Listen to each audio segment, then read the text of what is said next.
Another day is here, and you're ready for it. What to wear? Check. Breakfast, lunch, and dinner? Check. Planning for what's next and how to save for it? That's where Bank of America can help. For your financial to-dos, Bank of America has experts ready to help get you closer to your goals. Get started at one of our local financial centers or 24/7 in our mobile banking app. Find a location near you at bankofamerica.com/talktous. What would you like the power to do? Mobile banking requires downloading the app and is only available for select devices. Message and data rates may apply. Bank of America N.A., member FDIC. When you need mealtime inspiration, it's worth shopping Kroger, where you'll find over 30,000 mouth-watering choices that excite your inner foodie. And no matter what tasty choice you make, you'll enjoy our everyday low prices, plus extra ways to save, like digital coupons worth over $600 each week. You can also save up to $1 off per gallon at the pump with fuel points. More savings and more inspiring flavors make shopping Kroger worth it every time. Kroger, fresh for everyone. Fuel restrictions apply. Hello and welcome to AI Scouted on Anfield Index Pro. I'm Dave Hendrick, joined as always by Mr. Karl Matchett. How are you, sir? I am well, thank you, despite the drudgery of last night's event. Yeah, so we had 4 games last night. 3 of them were incredibly boring. So I propose to you that we just quickly skip over 2 of them. So let's skip over France versus Poland. Yet another disappointing performance by France, but Poland at least go home with a point. For a nation as populous and with as many players that Poland has produced, going home with a point is abject failure yet again, nothing more. It is, but given the group they were in, I don't think anyone actually expected them to come out of it, did they? Plenty of Polish people did. They were other than Polish people who are absolutely delusional about the national team. That would have been the most ridiculous part of it, but I think also there were quite a few people speaking about them beating Austria, for example, being in a real fight for third, and the fact that Netherlands hadn't been amazing, let's say. I think that there were more than a few who had them at least third, let's say, but they were shocking. Like, I'd be perfectly happy to see them not be allowed to take part in the 2028 qualifiers just in case they qualify. That's absolutely fair. And Polish people, you're not the only ones that are delusional about your national team. There are English people that think their team is good. We'll come to that. That was a Group D game. In Group C, Denmark and Serbia played out a game that in years to come will be used and studied as a method of solving insomnia. A very boring 0-0 draw, and yet still not the most boring game of their group, but the one that we'll talk about less. Denmark 0, Serbia 0. So a few days ago, I criticised Scotland for needing to win the game like no other option on the table whatsoever. They had to win. They had to go out and put a performance together, which, even if it wasn't an attacking performance, had to lead to attacking moments. Serbia came into this game with 1 goal scored, 1 draw behind them. Again, they had to win, and in the opening 80 minutes produced 1 shot. They were, and this was obviously the secondary game I had my eye on, but every time I was looking at this, and the ball was out of play in the other game quite a lot, so it was a fair watch, let's say, of a second game. It just seemed to be Denmark winning a corner down their right wing near the corner flag, or a throw-in near the corner flag, sorry. It was...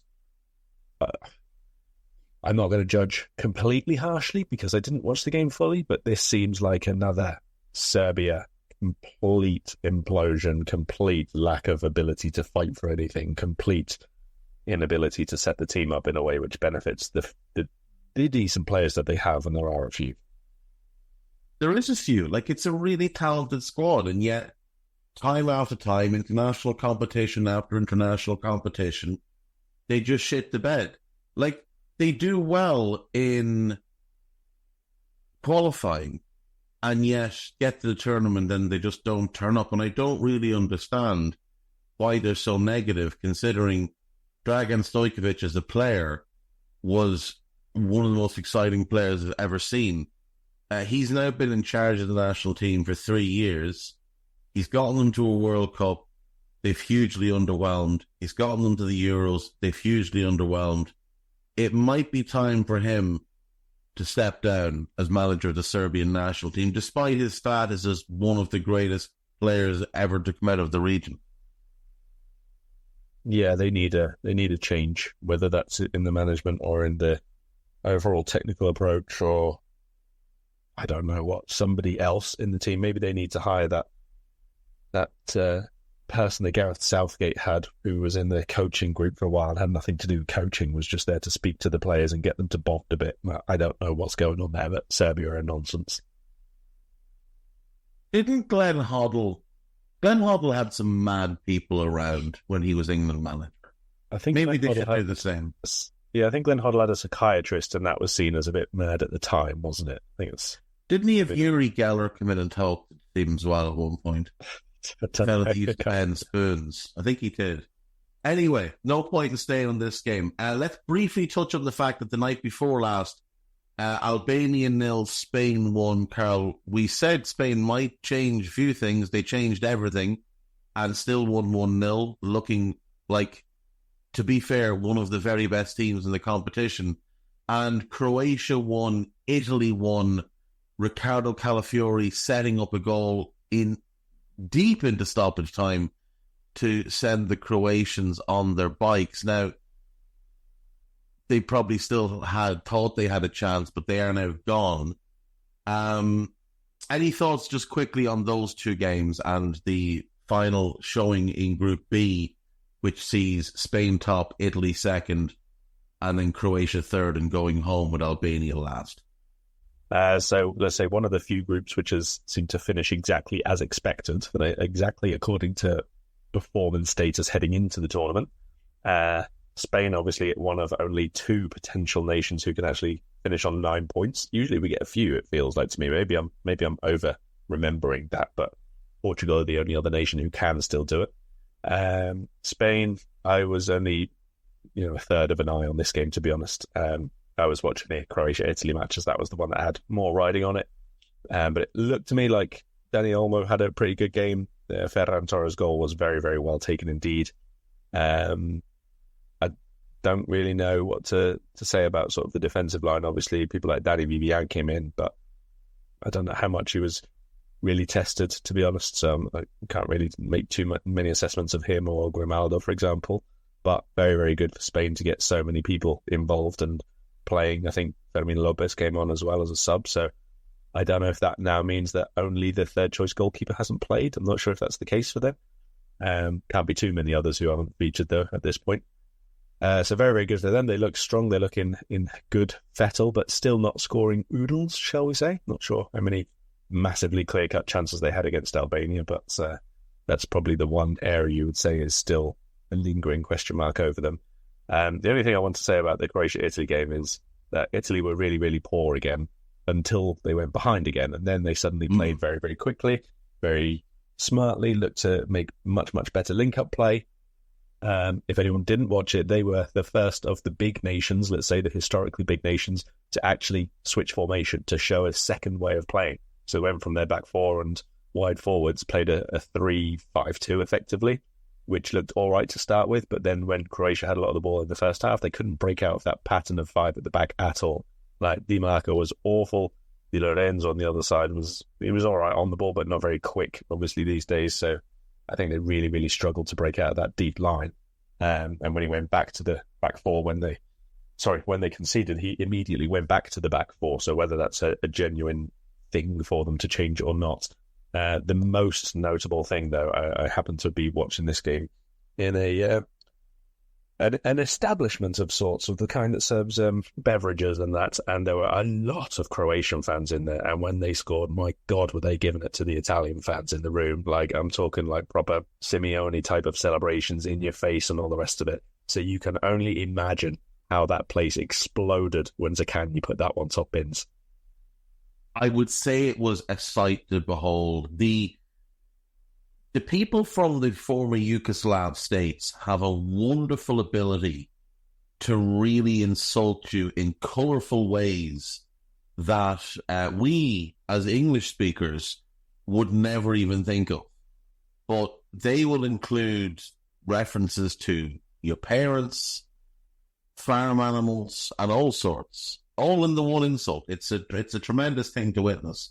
Just looking back on Euro 2020, we had 3 group winners finishing on 9 points, and they were the only 3 that went into the final day capable. So we had groups A, B, and C, with Italy, Belgium, and the Netherlands finishing on 9.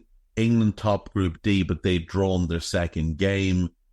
Sweden topped Group E rather, but they'd drawn their first game.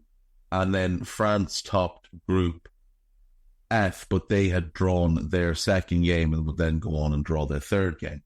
Anyway, back to last night's action. We'll start with the boring one first. England 0, Slovenia 0. So England topped the group, Karl.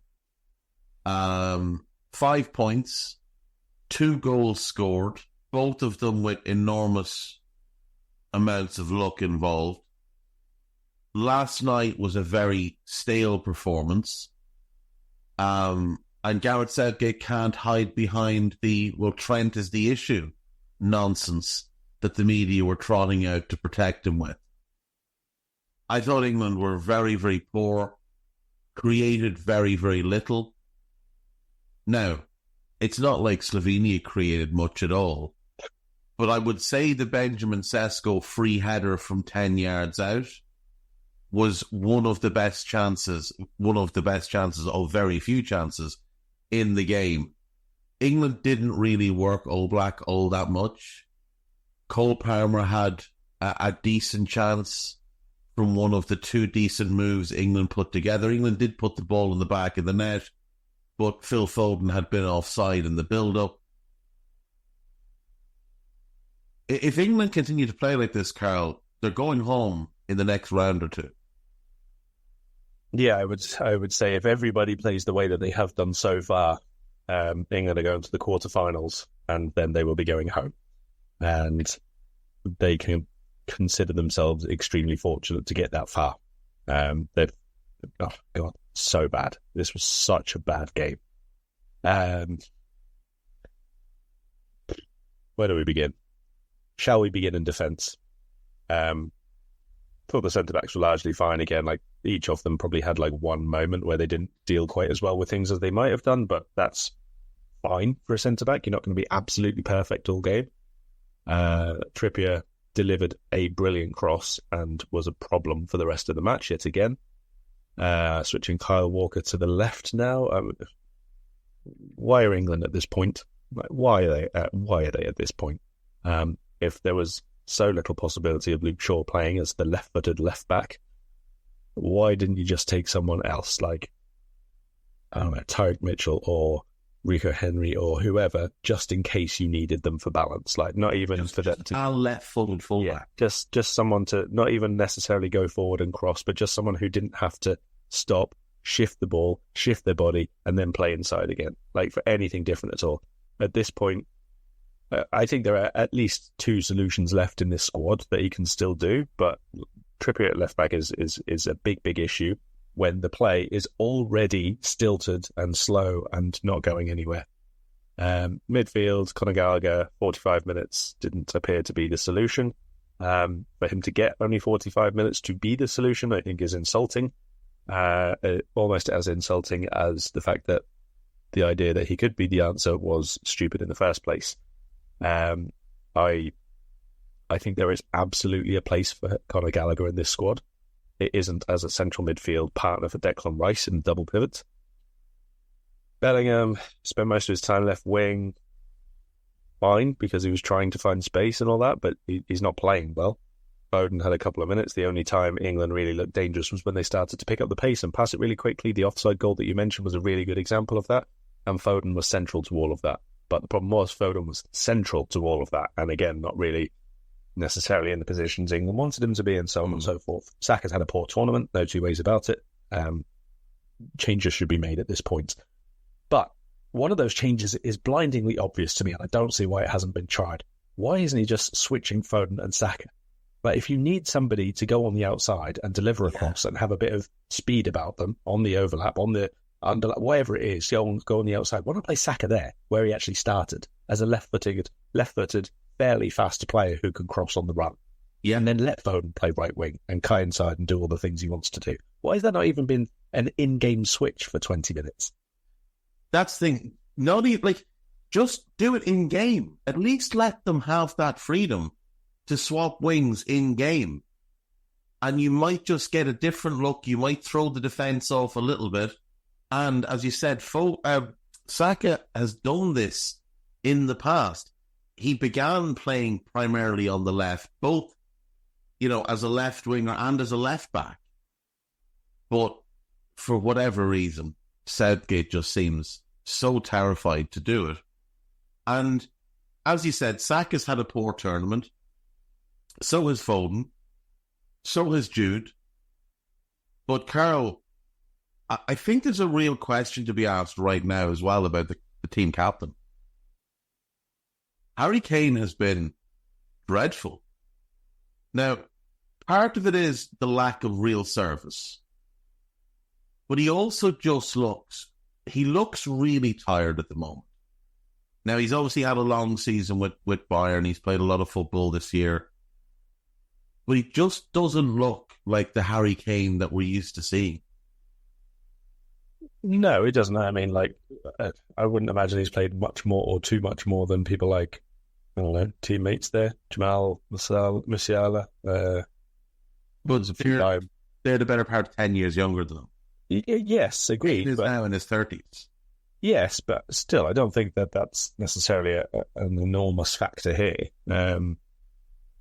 I think, one, obviously he did have an injury at the end of the season, which may still be impacting him. No way to really know about that because they tell us that it's not, so you either believe it or you don't. And the other thing is that Kane thrives and has always thrived when people move around him. That's the point of what he does. He's a very good in-the-box player, but if you want him to generally play well, not just score the winning goal, you need movement around him and you need the ball to be played quicker and you need a bit of space. And England are playing 5-yard passes in let's say, 20-yard stretch of the pitch, and then the width of the pitch, obviously, and that's all it's doing. And so he's coming short and giving it back, and someone else is coming short and giving it back, and someone else is going square and giving it back. There's no build-up play there. There's no build-up. There's no running behind. There's not really any movement off the ball. There's certainly no tempo about the game. And, for all the nonsense talk about pressing and all the rest of it, England were in a group of Denmark, Slovenia, and Serbia. How much pressing do you think they're going to need to do? They're going to dominate the ball in all of those games. That's not the issue here. It's the play. It's the build-up play. It's the movement. It's the positions of people taking up the speed of the exchanges of passing and all the rest of that. And that's what England have been very, very poor at amongst other teams. And, you just look at that group. Just look at that horrific group. 8 games, is it? 7 games, whatever it is that they played between them. 1 non-draw. Yeah, that's the thing. 6 games, yeah. And that non-draw was the opening game of the group, England against Serbia, and England score quite early in the game. And then it's an incredibly dull game after that. So just a very, very, very, very dull game. A very dull group from start to finish. I have to question why Kyle Walker's in the team. I hear people say, you need his pace against quick left wingers. Which quick left wingers have England faced in this tournament? Which quick left wingers are they likely to face in this tournament? Unless they draw Spain, you hear people say, he's there for Mbappe. Right, well, Mbappe's playing through the middle. So that doesn't make sense either. And Spain and Mbappe are both also on the other side of the draw now. Yeah, that's the thing. So, who's he going to play against? Why is he in the team? Who is out there that's so scary that Trent couldn't deal with them? And if they want to play quicker in midfield, bringing Manu on, I think helped. I think he helped them up the tempo a little bit through the midfield. But Adam Wharton is right there. The kid is right there. He's the best passer in the squad after Trent. Both of them should be on the pitch at all times. And to be fair as well, I did think Anthony Gordon, when he came on, with his speed of thought and speed of foot, made a difference. But the overall malaise that England are in meant that he couldn't make that much of a difference. Right, last game. Oh, go ahead. No, I was just going to say, like, I think at this point, why Gordon and Cole Palmer have not been given more than like a combined 22 minutes is an absurdity, but that's among many other absurdities, I suppose. Yeah, agreed. Right, last game from last night then. The Netherlands 2, Austria 3. Daniel Malen with a rather spectacular own goal on 6 minutes to put Austria 1 up. Cody Gakpo equalised on 47. It's a very Cody Gakpo goal. Ball played to him in the inside left channel. First touch cuts back inside. Second touch bends it into the far corner. Romano Schmid makes it 2-1 on 59 to the Austrians, of course. Lachuel Gertrude's defensive performance in this game was genuinely shocking. Memphis Depay equalises on 75, a really nicely improvised goal from him. And then Marcel Sabitzer from a tight angle on 80 gives the Austrians the victory. I would say that one is quite substantially down to Virgil dropping well behind the rest of the defensive line, but I would question why nobody tracked Sabitzer, who had the ball, gave it up, and didn't do anything fancy other than keep running in a straight line, and someone played it back to him. Nobody went with him, and he lashed it home from short distance. Austria win the game, and Austria top the group, Karl. I doubt anybody had Austria coming out as the winners of this group. No, and yet they were by far the best team in this group. And yes, not even like from a tactical sense, but from a having a clue sense. Like they were easily, I would say, other than Germany, I think only Germany have been the team who have the most organised setup in their play. And by that, I mean defensively and offensively. Like only, I would say, Germany have shown as good understanding throughout the team of the progressions. Oh, Spain, of course, sorry, as well. Spain have shown the similar amounts of progression through the team, how everyone interlinks, how they're going to build up play, how they go, how they sit behind the ball when they're attacking, where the rotations come from, how to make really good use of the players that they have. Austria have been excellent at that. Nobody else in their group has, for sure. But they're also really decent defensively. They have conceded quite a few, which I think is probably partly down to not over exuberation or anything, but they are very definitely a forward-thinking team, and probably that is going to leave gaps at the back. And obviously they've decided that's the better route for them to try and attack this, to try and win games. And so far they're doing that really, really well. I thought they were just excellent, really. Like Netherlands had a few scattered good performances, but not as a team. Whereas Austria were mostly good performances, but the team overall was excellent. Yeah, I fully agree. And who would have thought the Germans and the Austrians being really well set up, really efficient, and having planned well for a group stage? Who'd have thought? That's completely against their character. Very, very impressed by this Austrian team. Like and this was with rotations. Exactly. That's the thing. They made changes throughout. I mean, they beat the Poles 3-1. They beat Netherlands now. Their defeat came against France, a game in which they really deserved a draw. Yeah. Potentially, you could have argued, given that they matched France for most of it and the talent disparity, you could have argued that they deserved to win that game by putting it up to France the way they did. So I think huge credit to them. And through they go. And I will be backing them to win their round of 16 game. Now, just before we move on to wrap up Group C, England top, Denmark second, Slovenia third, both going through, but Denmark going through as the runner-up, on the basis that Slovenian assistant coach Novakovic Milivojevic, I'm going to go with Milivojevic, was shown a yellow card. The teams finished level on points, goal difference, goals scored, and yellow cards shown to players. That's the difference between them. So the Danes finished second and Slovenia finished third. Look, the Slovenians don't care. They're thrilled. We talked pre-tournament about how there will be a couple of teams that nobody's expecting that get beyond the groups or show, something that nobody was expecting. I think it's very fair to say that Slovenia are the team nobody expected to get beyond the group stage, and Austria looking like the other one who no one thought was going to come out and win that group. So massive credit to both. It means that as things currently stand, actually, we'll come to that afterwards.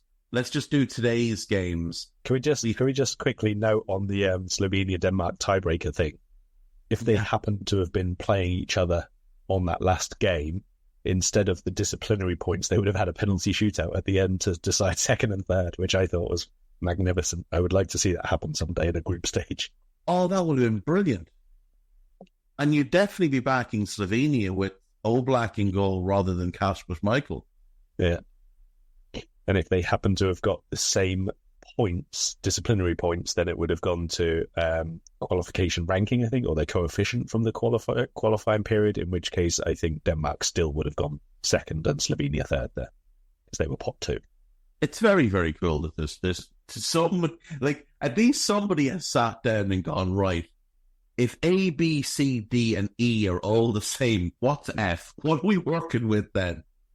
Right, on to Group E for today. These are the 5 p.m. UK time kickoffs. Slovakia versus Romania and Ukraine versus Belgium. Now, everybody in this group has won 1 and lost 1. Everybody has 3 points. The differences are currently on goal difference or goals scored. Let's start with Slovakia versus Romania, Karl. The Slovaks beat Belgium and then lost to Ukraine in what I was quite surprised by, considering how poor Ukraine had been first time out. How do you see Slovakia-Romania playing out? So Slovakia, I thought, they've been quite impressive in their wide play, but they just seem to sort of run out of energy in that second game, to be honest. Like, Ukraine were obviously attacking more because they needed to, because they were they'd lost the first game and they needed the result far more than Slovakia did. But like, Slovakia were on top and playing quite well and were ahead, obviously, for a good half hour, something like that. But in the second half and at the end of the first half, they were just sitting back more and more and more. And then after 1-1, it was much the same. Like, the changes made were more just for like fresh legs almost, rather than really to go out and try and win the game again. I think that they sat back too much in that game and paid the price for it. But generally speaking, I think Slovakia have been really good in the wide areas. Like, Haraslin on the left wing, I think, is really good. Schranz has obviously got himself a couple of goals from the right wing. And then we know that they've got like Lobotka and Kučka, who are more than reasonable players. Like, Lobotka's very, very good. Kučka I've never been a massive fan of, but for them, their team, their level, this group, he's pretty good. So I actually really do quite like this 11 that Slovakia have, but after the 11 is a bit of an issue. I don't see too many others who have come in and impacted in the way that they'd really like to. Romania have been... don't really know what to make of Romania at all. Like, they were excellent in that first game, obviously. And then before they even had a chance to get into the game against Belgium, they were behind. And they were also obviously a bit unfortunate to meet a very angry and wounded Belgium, because they were shocking in that first game. So I'm not really sure how much is on the order that Romania happened to have played in and how much is just on that first goal. Like, they never really looked too much like getting back into the game against Belgium. But again, that could be a lot to do with Belgium were really, really good. We should probably point out the conspiracy theorists at this point who are saying that Slovakia and Romania basically shake hands on a draw, and that guarantees both of them to go through. There's nothing anybody will be able to do about that. I can see this game ending in a draw, but certainly don't think it will be for that reason. But certainly if it gets to sort of the the 60 mark and it's a very tight game or it's still level or anything like that. I don't see either of these two teams over-committing to try and finish top, let's put it that way. No, I predict a very cagey game in this one, and my prediction is going to be a 0-0. I will go for an early goal. I reckon Romania are the more likely to go for it. I think they look like they're a more we have to attack kind of team, just to sort of enjoy their play and make use of the strengths that they have. So I'll go for Romania to score, but I'll go for a 1-1 in the end. Okay, and then moving on, Ukraine versus Belgium. Like you said, the Belgians came out angry in the last game with a point to prove. And I like from the off, they just looked like they had a lot more purpose to how they played. And like you said, they scored very early, 2 minutes in, Yuri Tielemans with the goal. Then Lukaku had his third goal of the group stage ruled out, but De Bruyne did wrap it up for them. Ukraine, look, I wouldn't say they were good against Slovakia, but they were certainly a lot better than they'd been against Romania. But I don't fancy them in this one. I think Belgium are winning this game. I think they might win it by a couple as well. I think it might be close. Like Belgium looks so much more settled. They went back to the back four. They brought in Vertonghen, who can basically order people about. That's what he's there for. He's not there to cover ground, obviously. He's not there for crunching challenges at this point. He's there to make sure that they're organised. And I thought he did that much better at the back. Thijs basically having someone hold his hand reduces the amount of errors. Certainly didn't get rid of them all. But Vertonghen, obviously still very, very important to them in that way. I think there'll be goals in this one. I think that this is maybe one where Belgium want to win because they, still have a point to prove. Let's be honest, they were that bad last time out of the World Cup, and they started off terribly this time. If they happen to sit off and slip up here, that's two dismal tournaments for this group, and for some of them it'll be the last one, as we've spoken about. I reckon I'm going to go 3-2 to Belgium here because I think Ukraine will go for it as well. Well, Ukraine have to go for it because a win is all that's good enough for them. Unless the other team has a win in the other game. Oh, yeah, true. Sometimes the other game, Ukraine can go with a draw. Yeah. I don't think they can exactly rely on that. So, no, neither do I. I'll go 3-1 Belgium. You've gone 3-2 Belgium. Moving on to Group F. Portugal are through, and to their credit, after a disappointing performance in the first game, they did look a bit more lively against Turkey. Now, the Turks very much like masters of their own demise here. A comical own goal and then some comical defensive line holding gave the Portuguese their second and third goals. But Bernardo Silva had scored on the 21st minute to put them up. Portugal is through. I expect that they'll rotate pretty much everybody. They'll do what Spain did and send out the reserves. Georgia need the win. Like nothing else works for them here. Georgia need the win. How do you see this one playing out? In fun fashion, but they're not going to get the winner here, I don't think. Portugal, I don't think that they're at their best yet, but I do think that they've created enough chances going forward. Like Georgia have been really aggressive. They've put a load of energy into their two games so far. They've definitely committed men forward. They've tried to counter. They've tried to build play. I think they'll have a go, but I think Portugal just got too much here. They've just got too many people that they can bring on. If the game's not quite going the way, they can reshape themselves. They can add more firepower. They can basically do what they want. They just have too much, really. Yeah, I think so. Right, the final game then, the Czechs against the Turks. I don't know what to make of Turkey, Karl. Which is the real one, the one we saw for the first half against Georgia. Not even the first half. Like, they were really good for 30 minutes against Georgia. And other than that, they've actually been very poor. Like, I know they scored 2 goals after that mark against the Georgians, but one of them is a worldie and the other one is after they commit everybody, including the goalkeeper, forward for a set piece. Yeah, like the third goal's an irrelevance, and they very nearly went to 2-2 instead of 3-1 as well. It's worth pointing that out. I mean, they definitely have a lot of creative players, and they're quite forceful in getting the ball forward. Even in the Portugal game, they did that in the first half. Second half was a non-event after that second goal winning, basically. I think they're better than Czech Republic, but I don't really like this Czech Republic side at all.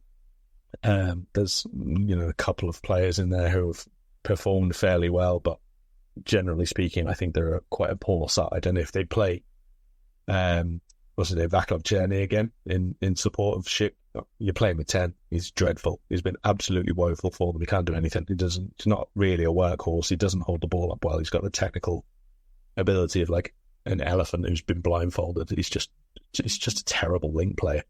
I think Turkey win this, even if they are showing both sides of their game, let's say. I just think that they're slightly too good, and Czech Republic, because they have to go for it, will leave gaps, and Turkey to exploit that for me. Yeah, agreed. Yeah, so we're picking Portugal to win, and we're picking the Turks to win. One question there. Leao is suspended for Portugal, so do you reckon Jota starts or Neto? I think Neto. I think Jota's had a little niggle, hasn't he? Yeah, a little bit. He also seems to be just come on central for them, really, at the minute. So I've seen a few possible lineups with Jota right side and Neto left, but I'm not sure that would be the case. Maybe. Yeah, I mean that is very possible as well. They've got options though. They can make different changes. Right. So that will send Portugal and Turkey through. It will send the Czechs and Georgia home.